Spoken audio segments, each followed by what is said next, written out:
Have you ever wondered what happens after we die? For centuries, this has been one of humanity's greatest mysteries. Philosophers, scientists, and religious leaders have all offered their own theories. But what if some people have actually been there, to the very brink of death, and come back to tell the tale? Today, we're diving deep into the fascinating world of near-death experiences, or NDEs. We'll explore the incredible stories of those who've returned from the edge, and we'll look at what science has to say about these profound events. A near-death experience is a personal experience associated with impending death, encompassing multiple possible sensations including detachment from the body, feelings of levitation, total serenity, security, warmth, the experience of absolute dissolution, and the presence of a light. It's a phenomenon that has been reported across cultures, religions, and age groups by people from all walks of life.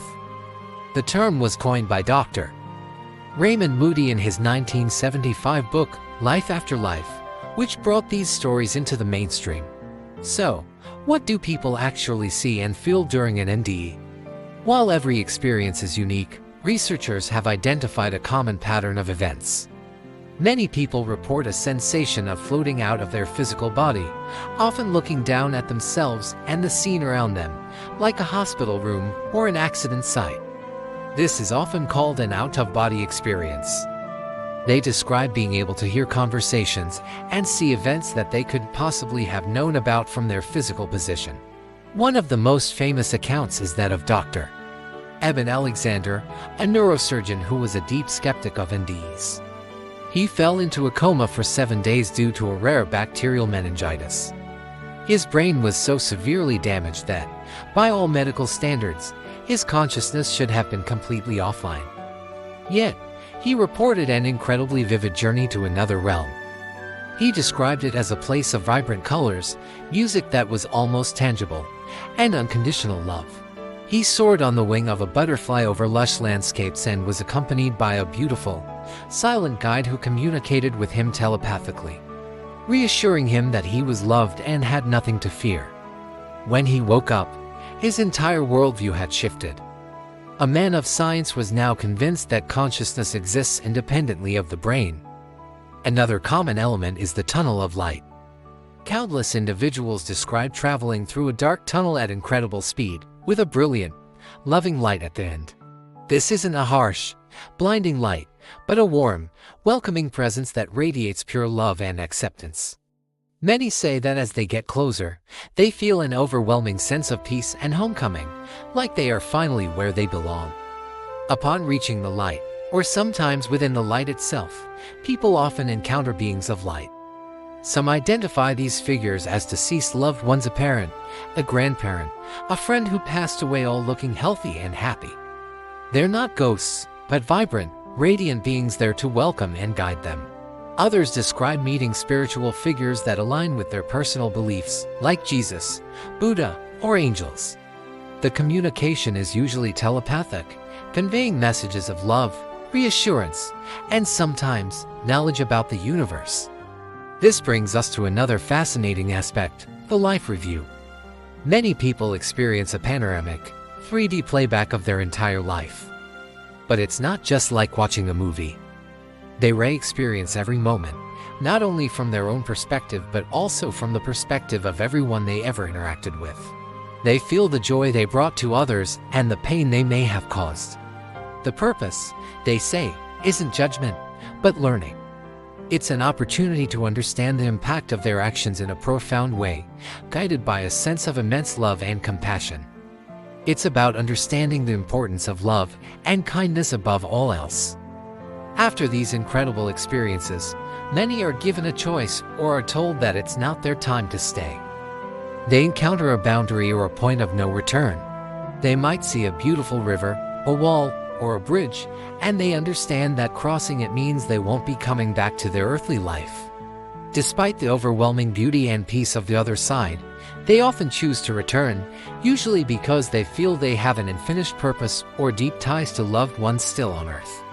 The return to the body is often described as sudden and jarring, like being slammed back into a painful, heavy physical form after experiencing ultimate freedom and lightness. The aftermath of an ND is often life-altering. People who have had them frequently report significant changes in their attitudes and values. They often lose their fear of death, become more altruistic, and develop a deeper appreciation for life and relationships. They become more spiritual, though not necessarily more religious in a conventional sense. Their focus shifts from material wealth and success to love, compassion, and personal growth. Of course, the scientific community has tried to explain these experiences through a purely biological lens. One theory is that NDEs are caused by a lack of oxygen to the brain, or hypoxia. This can induce hallucinations. However, many NDEs occur in situations where oxygen levels are normal. Others suggest it's a flood of endorphins, the body's natural painkillers, or activity in the temporal lobe of the brain. Another hypothesis points to DMT, a powerful psychedelic compound that the brain might release at the moment of death. While these theories might explain some aspects, like the feeling of euphoria or seeing lights, they struggle to account for the complexity and consistency of the narratives. How can a dying brain produce such a clear, structured, and life-changing experience? How do we explain the out-of-body experiences where people report verifiable details they couldn't have possibly seen or heard? For example, there's the famous case of a woman named Pam Reynolds. During a complex brain surgery, her body temperature was lowered, her heartbeat and breathing were stopped, and her brainwaves were flatlined. She was, for all intents and purposes, clinically dead. Yet, she later accurately described the specific surgical instruments used and conversations the medical team had during the procedure. These are details she had no physical way of knowing. Another compelling area of study involves children's NDEs. Young children, who haven't been exposed to religious concepts or cultural ideas about the afterlife, report experiences remarkably similar to adults. They talk about tunnels of light, meeting loving beings, and feeling an incredible sense of peace. This consistency across age groups suggests that these experiences might be more than just cultural conditioning or wishful thinking. So, where does that leave us? Is a near-death experience a final, fantastical hallucination of a dying brain, or is it a genuine glimpse into another dimension of existence? Science is still searching for definitive answers, and the debate continues. What is undeniable, however, is the profound and lasting impact these experiences have on the people who live through them. They come back transformed, with a new perspective on life, death, and what it means to be human.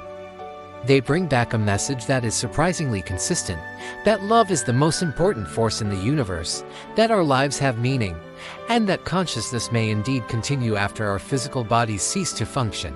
Whether you're a skeptic or a believer, the stories of near-death experiences invite us to question our assumptions and to consider the possibility that there is more to reality than what we can perceive. With our five senses, they remind us to live our lives with purpose, kindness, and love, because in the end, that might be all that truly matters. What do you think? Have you or someone you know had an experience like this? Share your thoughts in the comments below. We'd love to hear from you. Thank you so much for joining me on this journey to the edge of life and back. If you found this topic as fascinating as I do, please hit that like button and subscribe for more deep dives into the mysteries of our world. Until next time, stay curious.